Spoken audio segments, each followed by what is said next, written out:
অতিমাত্রায় দরুদ শরীফ পড়া। দরুদ রূহকে কি পরিমাণ গেজা দান করে আপনি কল্পনাও করতে পারবেন না।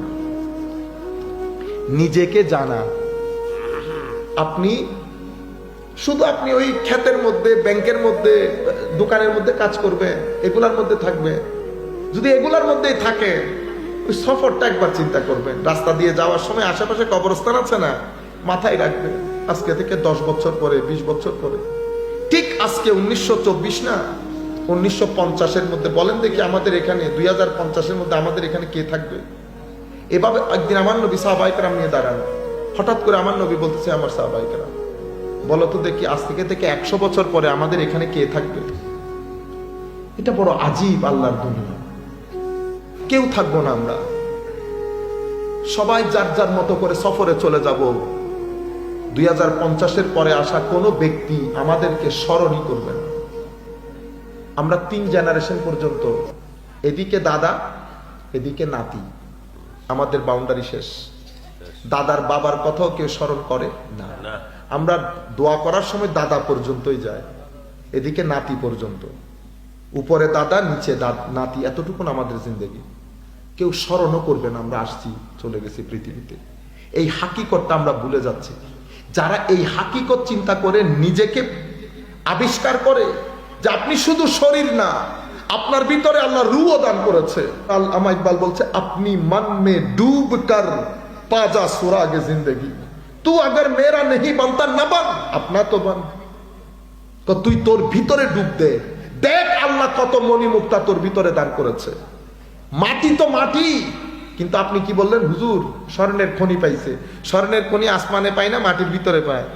মাটির ভিতরে যেভাবে মাটির ভিতরে স্বর্ণের খনি রেখেছেন আল্লাহ, ঠিক সেভাবে আপনার ভিতরেও আল্লাহ মারেফতের খনি রেখেছে। মাটির স্বর্ণের খনি যেমন খোদাই করে উদ্ধার করতে হয়, অনুরূপ ভাবে মারেফতের খনির জন্য খোদাই করতে হয়। আমি আমার কাজের ফাঁকে ফাঁকে সব কাজ করব, ফারাক শুধু এতটুকু হয়ে গেছে, আমি আমার কাজে মত্ত হয়ে গেছি, দেখলে বুঝারও উপায় নাই, আমি দুনিয়া থেকে চলে যাব। শুধু আজকে সবাই ঘরের মধ্যে গিয়ে বিছানায় শুয়ে শুধু চিন্তা করবেন, যদি আজকের রাতে আমার মৃত্যুবরণ হয়ে যায়, মৃত্যু হয়ে যায়, মাঝে মধ্যে অনেক ভয় লাগে না, মনে হয় যেন এখনই চলে যাব। শুধু এতটুকুন চিন্তা করে দেখেন আমি প্রিপেয়ার্ড কিনা। আমরা আল্লাহর দরবারে দোয়া করি, আল্লাহ যেন আমাদেরকে ওই অবস্থায় মৃত্যু দান না করে যখন আল্লাহ আমাদের উপর নারাজ থাকবে। আল্লাহ যেন আমাদেরকে ওই সময় মৃত্যু দান করেন যখন আমার আল্লাহ আমাদের উপর রাজি, রসুল আমাদের উপর রাজি, এবং আমার আল্লাহ যেন আমাদেরকে সে আন্দাজে জীবন যাপনের তৌফিক দান করেন। রুহের জিন্দেগির প্রতি খেয়াল করেন। রুহের জিন্দেগি আসে এমন কাজগুলা করে, দুনিয়াতেও শান্তি পাবেন, কবরেও শান্তি পাবেন। রুহ যদি মরে যায়, না দুনিয়ায় শান্তি না কবরে শান্তি। যেই ব্যক্তির দুনিয়ার জীবন অস্থির, তার কবরের জীবন অস্থির। আল্লাহ আমাদেরকে স্থিরতা দান করুন, আমাদের ঘরের মা বোনদেরকে স্থিরতা দান করুন, তাদের মাধ্যমে আমাদের ঘরগুলাকে পরিবর্তন করুন। সফরের মাধ্যমে আল্লাহর সৃষ্টি দেখবেন, আল্লাহর শুকরিয়া আদায় করবেন, এটার মাধ্যমে রুহের জিন্দেগি নসিব হয়। আল্লাহর সৃষ্টি দেখা, সফর করা। আমাদের এখানে মারা রাগ করে, ছেলে কই গেছে, কক্সবাজার গেছে, আরো বউ নিয়ে গেছে। না মা, রাগ করবেন কেন? দুনিয়া দেখা আল্লাহর সুন্নত। আল্লাহ আমাদেরকে দুনিয়া দেখতে বলছে, কেন জানেন?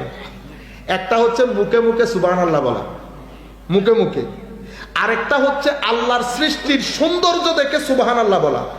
ওই সুবহানাল্লাহ এখান থেকে আসে না, এটা ভিতর থেকে আসে, ঠিক না?